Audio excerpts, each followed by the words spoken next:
ಚಿಂದಿ ಉಡಾಯಿಸೋ ಖಾರ ಬಣ್ಣ ರುಚಿಯನ್ನು ನೀಡುತ್ತದೆ. ಮೆಣಸಿನ ಪುಡಿ ಚಿಂದಿ ಉಡಾಯಿಸೋ ಖಾರ ಬಣ್ಣ ರುಚಿ. ಚಿಕ್ಕಮಗಳೂರಿನ ಮೂಡಿಗೆರೆ ತಾಲೂಕಿನಲ್ಲಿ ಭಾರಿ ಬಿರುಗಾಳಿ ಮಳೆ. ಚಾರ್ಮಾಡಿ ಘಾಟ್ ಸುತ್ತಮುತ್ತಲಿನ ಪ್ರದೇಶದಲ್ಲಿ ಬಿರುಗಾಳಿ ಮಳೆ.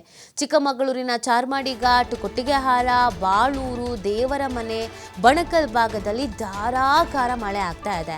ಜನಜೀವನ ಸಂಪೂರ್ಣವಾಗಿ ಅಸ್ತವ್ಯಸ್ತವಾಗ್ತಾ ಇದೆ. ವಾಹನ ಸವಾರರು ಇದರಿಂದ ಪರದಾಡಬೇಕಾದಂಥ ಪರಿಸ್ಥಿತಿ ನಿರ್ಮಾಣ ಆಗಿರೋದು. ನೋಡಿ, ಕಳೆದ ಹೆಚ್ಚು ಕಮ್ಮಿ 2 ತಿಂಗಳಿಂದಲೂ ಕೂಡ ಮಲೆನಾಡು ಭಾಗ ಚಿಕ್ಕಮಗಳೂರಿನಲ್ಲಿ ಬಿಟ್ಟೂ ಬಿಡದೆ ಮಳೆ, ಬೆಳಗ್ಗೆಯಿಂದ ರಾತ್ರಿವರೆಗೂ ಮಳೆ. ಅದರಲ್ಲೂ ಮೂಡಿಗೆರೆ, ಕೊಪ್ಪ, ಶೃಂಗೇರಿ, ಎನ್ನಾರ್ಪುರ, ಬಾಳೆಹೊನ್ನೂರು, ಕಳಸ ಈ ಭಾಗದಲ್ಲಂತೂ ವಿಪರೀತವಾಗಿ ಮಳೆ ಆಗ್ತಾ ಇರೋದು. ಇದೀಗ ನೋಡಿ, ಮೂಡಿಗೆರೆ ತಾಲೂಕಿನಲ್ಲಿ ಭಾರೀ ಬಿರುಗಾಳಿ ಸಮೇತ ಮಳೆ.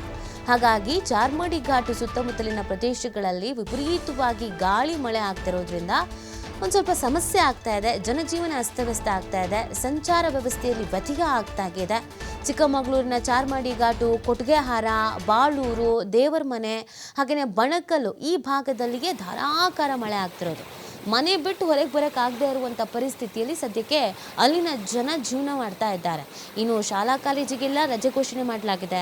ಕೃಷಿ ಚಟುವಟಿಕೆ ಎಲ್ಲ ಅರ್ಧಕ್ಕೆ ನಿಂತು ಹೋಗಿದೆ. ಏನು ಕೆಲಸ ಕಾರ್ಯ ಮಾಡೋದಕ್ಕಾಗ್ತಾ ಇಲ್ಲ. ಮಳೆ ಮಳೆ ಮಳೆ, ಮನೆ ಒಳಗಿರೋದು ಬಿಟ್ಟು ಇನ್ನೇನು ಕೆಲಸ ಮಾಡೋದಕ್ಕಾಗ್ತಿಲ್ಲ. ನೀವು ನೋಡ್ತಾ ಇರ್ಬೋದು, ಅಲ್ಲಿರುವ ಅಂಗಡಿ ಮುಂಗಟ್ಟು ಎಲ್ಲವನ್ನು ಕ್ಲೋಸ್ ಮಾಡಿಬಿಟ್ಟಿದ್ದಾರೆ. ಯಾರು ಅಲ್ಲಿ ವೆಹಿಕಲ್ಸು ನಿಲ್ಲಿಸಲ್ಲ. ಇನ್ನು ಬಾಗಿಲು ತಗೊಂಡು ಕೂತ್ಕೊಂಡ್ರೆ ಮಳೆ ಕಂಪ್ಲೀಟಾಗಿ ಒಳಗಡೆನೆ ಬಂದ್ಬಿಡುತ್ತೆ, ಮನೆ ಒಳಗೆ, ಅಂಗಡಿ ಒಳಗಡೆ. ಸೊ ಅಂಥದ್ದೊಂದು ಪರಿಸ್ಥಿತಿ ಅಲ್ಲಿರೋದು. ಹಾಗಾಗಿ ಜನಜೀವನ ಸಂಪೂರ್ಣವಾಗಿ ಅಸ್ತವ್ಯಸ್ತವಾಗ್ಬಿಟ್ಟಿದೆ. ವಾಹನ ಸವಾರರು ಕೂಡ ಪರದಾಡ್ತಾ ಇದ್ದಾರೆ.